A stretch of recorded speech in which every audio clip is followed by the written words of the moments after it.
after the film, Robert Kenner will be back here to answer your questions, so please stick around for that. Here is Merchants of Venice.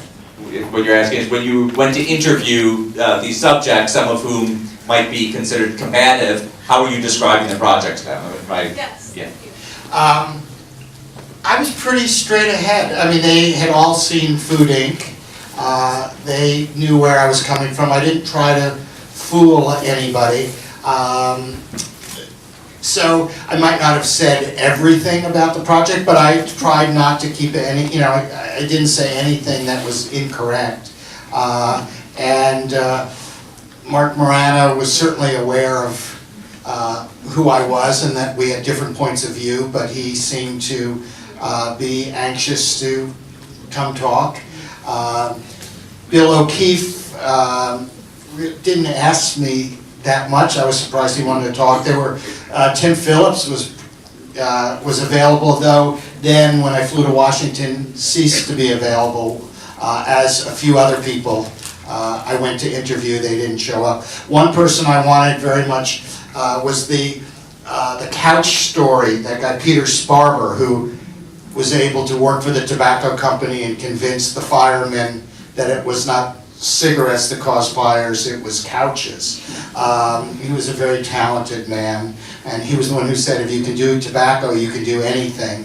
And the reporters were never able to reach him in a few years. They went to his house, they went to Europe to find him. He would never speak to him, and I called him up, and he responded within an hour.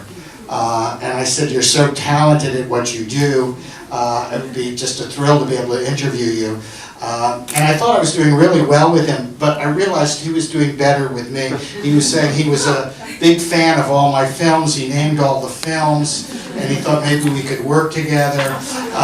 And everyone in my office was very excited. When I called the two reporters, they said, boy, did he sucker you. And that's what he does, is he gets you to think you're the greatest guy in the world. But one thing he said to me was, I said, it's not only about tobacco, we go into many things leading up to climate.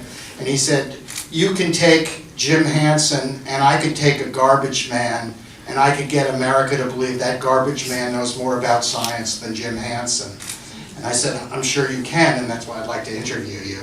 And he said, well, you can make a good movie without me and I could lead a good life without you. Sort of where it ended. At one point I was thinking it was going to be a story on how do you make a film about a subject no one wants to see. That didn't work. We were going to do a comic book at another time, and that wasn't quite working. But as we were making it, about halfway through, we kept saying, these guys are amazing. They're like magicians, To think for 50 years they could get you to not be convinced that, they knew for 50 years smoking was both addictive and caused cancer, but yet it remained an open question. So that's pretty amazing. Or they could get you to buy, think it's couches, not cigarettes, or they can get you to think that the planet's not really in jeopardy. And we were thinking, okay, these guys are pretty amazing at what they do. And then slowly the idea of they're like magicians dawned on us. We need a magician. And then it was casting. And Jamie really seemed to fit the bill and did a great job. We're actually screening to 100 top conservatives tonight. And they are coming up with how to go deal with this. But I'm hopeful that we can crack a portion of that audience. I honestly believe the majority of Republicans in Congress think this is a real issue. And one, if they have enough cover, that they would believe in and change their tune. But I also believe, as important as it is to get the conservatives to change, it's important to get all of us who believe this is real to do something about it. During the Civil Rights Movement, we didn't go down to Bull Connor in the South and say, oh, you've got to change. We changed what happened in the country, made it morally wrong to do what you're doing. And I think, ultimately, if we can, there's a group called Forecast the Facts. They're saying the Washington Post should no longer accept editorials from these guys who have no credentials and presenting themselves as climate experts. I think that's one major thing. So I think there are other things like divestiture, what happened in South Africa. So I think it operates as much on moving the people that are in this room as well as getting cover for the Bob Inglis's of the world. And there are a lot of them, though many of them are not ready to come out in the open yet. But think about what happened with, in 2008, Obama was opposed to gay marriage. You know, every Republican was opposed to gay marriage.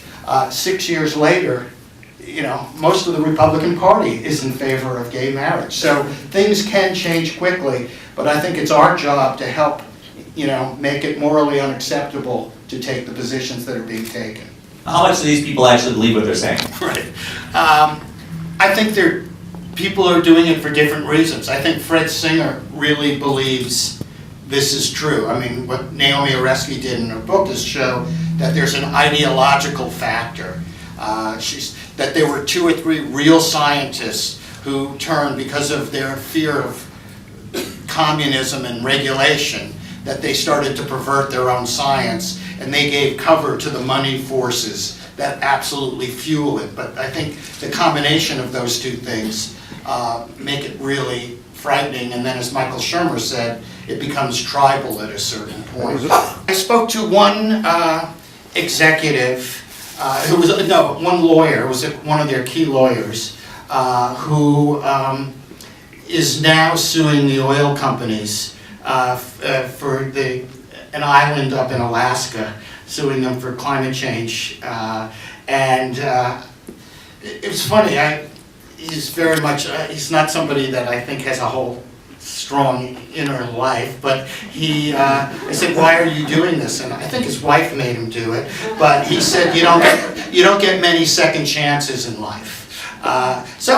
Listen, I think it's socially, you don't go to a cocktail party and say, oh, I work for Big Tobacco. It's morally, repugnant. And hopefully it becomes morally repugnant to say, oh, I work for ExxonMobil, I'm extracting, this much oil out of the ground, or I work for Big Coal. That we can start to look on these people as that they're destroying the planet. We can fight about what the solutions are. I've had George Shultz and many major conservatives who I thought were really interesting in talking and made me think differently about what the solutions are, but you can't talk about what the science is. Well, we're going to make a planet that's uninhabitable for our grandchildren, and perhaps even our children. It's frightening, but I think this is a really difficult issue because people do not want to think about it.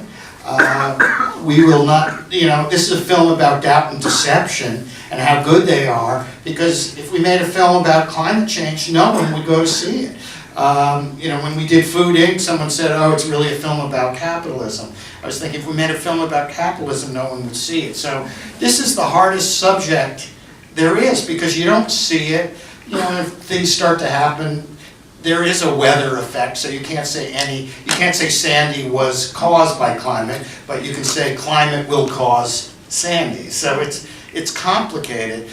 How to do it with the PR? They've been better at PR. The people who are deniers have certainly, Frank Luntz was excellent at being able to frame this better. So, I'm not sure just saying it's going to destroy us will make the difference.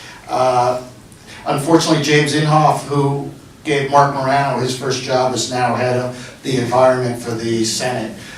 So I don't think he's going to care. I think we just have to make it morally unacceptable for these people to operate. And whether it's getting them to no longer be allowed in newspapers, which I think is starting to happen. The BBC said it, and the New York Times has finally changed their tune. So I think that's going to happen soon, and hopefully a divestiture movement will happen. And I do believe that we can start to turn it around. So. Thank you. We'll take Robert outside, and as long as he's willing to stand up. Thank you very much for coming. We got 3 more days of great documentaries. Hope to see you again. Thanks, Robert Kenner.